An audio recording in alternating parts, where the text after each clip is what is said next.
Essa história é sobre admiração. Um jogador magrinho e veloz se encantou por um dos meias mais elegantes do futebol brasileiro. O mineiro rápido se juntou ao paulista clássico, habilidoso, e uma sintonia inesperada surgiu no São Paulo para ganhar quase tudo que pintou pela frente. Raí e Palinha, ídolo e fã que formaram uma dupla espetacular. O Palinha era o único que me chamava diferente, assim, tinha vários apelidos, mas o Palinha era sempre assim: olha o homem chegou, olha o homem, deixa o homem descer. Deixa o homem passar, vai. Isso para não falar, quando eu cheguei no São Paulo com o Ronaldo Luiz, eu queria pedir autógrafo para eles todos, né? Só via na televisão, pô. E eu não vou jogar nunca nesse time, pensava, né? Aí chegava esses homens tudo, pronto, tá o homem. Aí eu cutuquei no Ronaldo. A primeira vez que saiu o homem foi com o Ronaldo Luiz. Falei, Ronaldo, o homem, chegou. Raí e Palinha, uma dupla que durou apenas 15 meses. Mas foi um dos períodos mais espetaculares e vitoriosos da história quase centenária do São Paulo Futebol Clube. Conte comigo. Título Paulista de 92, Libertadores de 92 e 93, Mundial de 92. Todas essas taças pesadíssimas estão ao mesmo tempo no currículo dos dois. Mas vamos começar pelo começo. No início de 1992, Palinha desembarcou de Minas na casa do atual campeão brasileiro na época, o São Paulo de Tele Santana. E quando o presidente do América me disse que havia me emprestado para o São Paulo, eu falei com o Dr. Magnus, que já é falecido, o senhor não deve estar passando muito bem da saúde, não falar que o São Paulo quer me contratar. Não podia ser de verdade. Eu pensei assim, como é que esse cara vai jogar nesse fraquinho, baixinho assim, fininho, né? Mas aí logo dentro de campo, isso com certeza já é a visão do Tele, né? Conheci muita gente lá que acompanhava o Campeonato Mineiro, né? Todos os clubes de Minas. E parece que ele, né, foi aquele estilo que precisava para aquele time ter mais engrenagem ainda. Porque foi acima de tudo, de qualquer expectativa que eu poderia ter. E quando eu me apresentei no CT, na Barra Funda, e aí começou a chegar essas máquinas todas, eu na capa do Batman, um esqueletinho, a carcassinha, falei, não vai dar, olha, esses caras são muito grandes, bicho, dá pra mim não, como é que vai fazer agora? E aí foi assim que tudo começou. Aquele time ainda tinha o Cafu, tinha o Miller, que era um dos melhores atacantes do Brasil na época. Como é que foi, Raí, o entrosamento? Foi rápido? Naquela época a gente jogava mais de 90, entre 90 e 100 jogos por temporada, né? Então, e não existia essa coisa de poupar, né? Vou ficar fora e tal, não existia. Era um absurdo que a gente jogava. E a gente treinava muito também, né? Mas o time chegou num ponto de entrosamento que o desgaste era bem menor. E uma coisa que conta muito é o prazer de jogar junto. A gente ia com gosto pro treino, porque sabia que a gente se divertia, não só fora de campo, mas dentro de campo também. Resultado: título da Libertadores de 92, o primeiro da história do São Paulo. Palinha foi o artilheiro do torneio, com 7 gols. Na final, decisão por pênaltis contra o Newell's Old Boys, da Argentina. Partiu o Gamboa, bateu! A invasão do Morumbi ainda é um dos momentos mais emocionantes da história tricolor. A gente não tinha noção, mas estavam fazendo história e aquela invasão não tinha como não acontecer, né? E foi um dos momentos. Depois, assim, o time ainda continuou melhorando, a Libertadores de 93 foi ainda mais impressionante. O povo invade o campo! É uma histeria, uma loucura!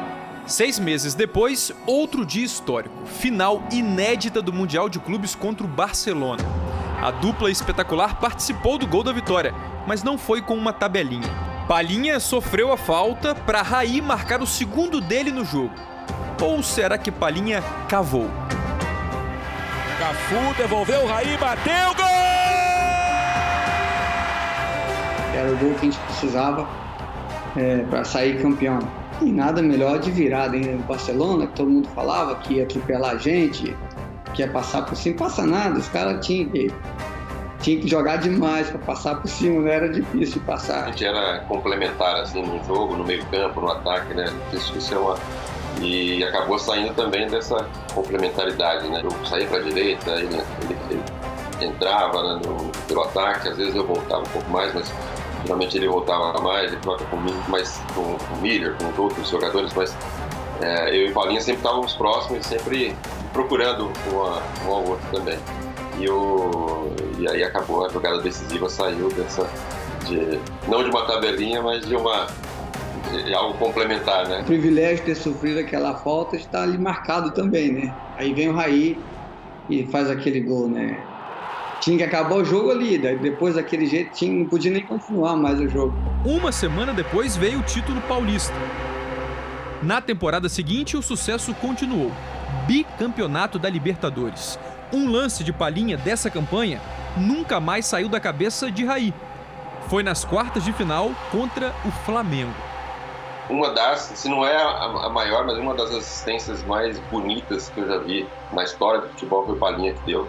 Ele recebe a bola, domina com o pé direito, de costa para o gol do Flamengo e de esquerda de primeira, assim, ele dá entre dois zagueiros pro Miller, que entra, dribla o goleiro e faz o gol. Essa jogada mostra que é aquela peça que o Tele enxergou, que fala assim, não, aquele baixinho, magrinho lá vai cair bem aqui. O Miller até hoje me pergunta, né, como é que eu consegui ver, eu já tinha visto ele antes, né?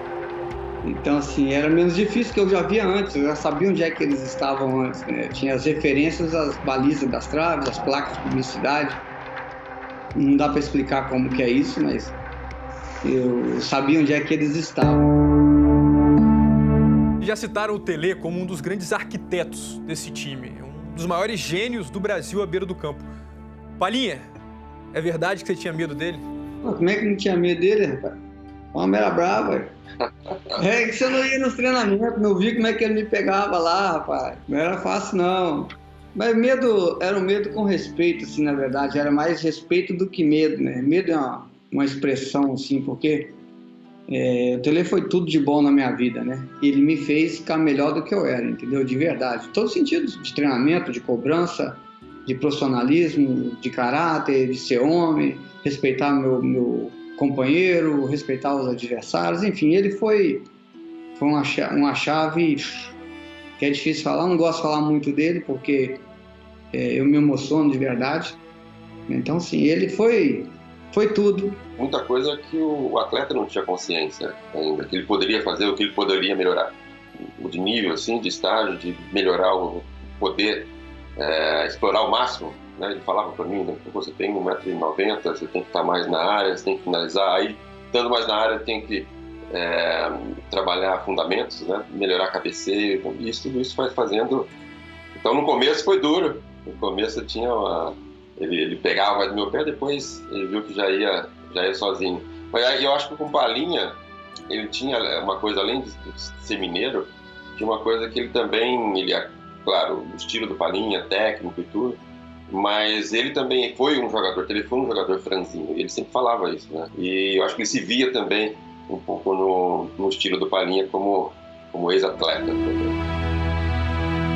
Aí, uma das provas de que a aposta do Tele no Palhinha deu certo foi na decisão da Libertadores de 93, né? Você lembra de algum lance de entrosamento daquela final? Tem uma jogada, assim, que na final de 93, que a gente ganha de 5, né? Eu faço um gol de peito, né? O Palhinha toca em mim, na verdade ele passa, e vem dois jogadores, assim, fechando, e eu dou só uma cavadinha, assim, pro Palhinha pegar na frente. O Palhinha pega na frente e já enfia pro Cafu. Olha o Raí, de peito! Gol! Mas isso é um detalhe, assim, como a gente tinha uma confiança, né?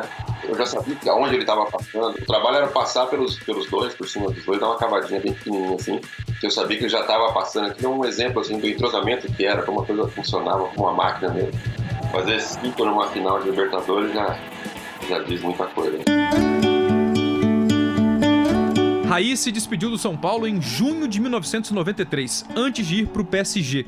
O último jogo dele foi contra o Santos. Goleada por 6-1.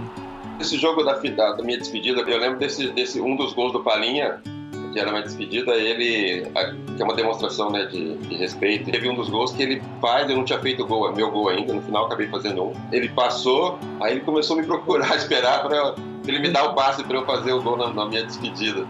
E eu esperando o Raí entrar na área, que eu ia falar para ele não foi. A história de vocês juntos no São Paulo acabou depois desse jogo, mas não acabou a história completa, né? Como é que foi o reencontro com a Amarelinha? A gente se encontrou na reunião, aí o Palinha, aquele franzininho lá que veio lá de Minas, e depois chegou na seleção, né? Não foi, Palha? Consegui, me deram uma empurradinha e me levaram junto. Já não pesa nada, vão levar ele. Você tá na seleção, você imagina, num país como o nosso, quantidade de jogadores bons que se tem. Você já ser convocado para uma seleção, jogar já era um bônus a mais, né? Vamos dizer assim. Imagina eu ter que jogar no lugar do Raí ainda. Não era fácil para mim, não, né?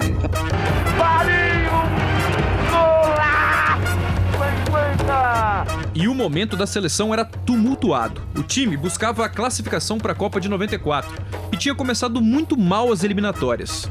Fiquei muito feliz, né, na convocação do Palinha, que ele merecia por tudo que ele fez, pela importância que ele tinha também no meu crescimento também, no meu sucesso no São Paulo, que acabou me levando de volta para a seleção. Eu tinha vindo em 87, depois, né, com sucesso no São Paulo e tudo, voltei a ser capitão da seleção, né, fiquei anos e anos como capitão da seleção. E é claro que é o trabalho de uma equipe toda e que jogava do meu lado. Raí e Palinha viveram juntos uma trajetória curta, mas vitoriosa. Vitoriosa, como lembram muito bem, mas tão curta a ponto de trair a memória. Eu mesmo imaginei que fosse uns 3 anos, né? Eu nem lembrava que era 1 ano e meio. Parece que foi muito, muito mais. E foi marcante, né? E acho que ficou uma coisa muito forte, que pra mim parece 5 anos que eu passei com ele, e isso achando pouco ainda, né? Cada vez que a gente se encontra, parece que a gente se viu há 2, 3 dias. Né? A gente viveu esse 1 ano e meio aí, como o Raí disse, parece que foi 3, 4, 5 anos. Foi muito ativo, muito positivo, muita coisa influenciou para ter esse respeito, esse carinho, e agradecer o homem, como sempre chamei, né, por tudo que ele fez por mim, ter me ajudado bastante fora de campo também, que não era só dentro de campo, né, então é um privilégio muito grande. Não disse que era uma história sobre admiração, que depois virou amizade e que conquistou muitos títulos. Raí e Palinha, uma dupla espetacular.